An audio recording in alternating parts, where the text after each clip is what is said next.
सिंह और उनके जो एक कार्यकर्ता अब मंत्री जी को बताएंगे। मेरी सपोर्ट तो उन्होंने पहले भी करी थी। जनता का बड़ा सवाल विधानसभा चुनावों में नांगल चौधरी की किसने डुबोई नया।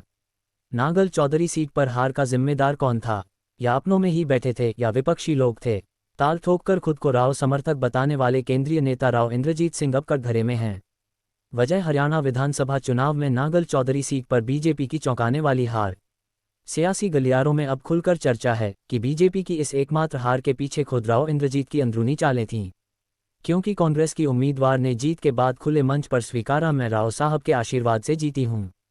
अब सवाल उठता है, क्या ये वही राव साहब हैं जो खुद को दक्षिण हरियाणा का सबसे बड़ा नेता कहते हैं? और अगर हाँ, तो फिर अपनी ही पार्टी को हरवाकर किसका भला कर रहे थे? या फिर डॉक्टर अभय सिंह यादव से चिढ़ थी?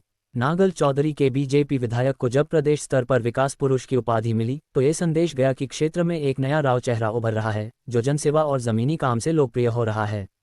कहा जा रहा है कि यही बात राव इंद्रजीत को नागवार गुजरी। उन्हें अपने से ऊपर उठता कोई भी राव नेता रास नहीं आता।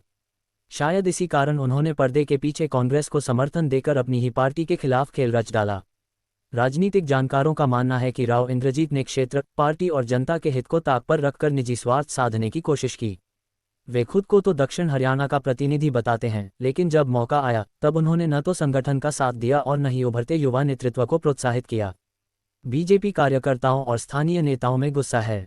साफ आरोप है कि राव साहब ने नांगल चौधरी में जानबूझकर बीजेपी को हरवाया ताकि कोई दूसरा राव नेता उभर ना पाए।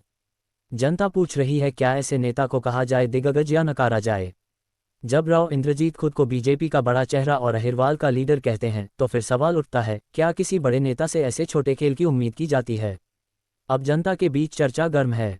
क्या राव इंद्रजीत ने नांगल चौधरी सीट गिराकर बीजेपी के साथ गद्दारी की, या अपने ही समाज के उभरते नेता से डर गए थे राव साहब? एक बात तो साफ हो गई थी, विधानसभा चुनावों के बाद ताल ठोकने वालों की पोल अब जनता खोल रही है।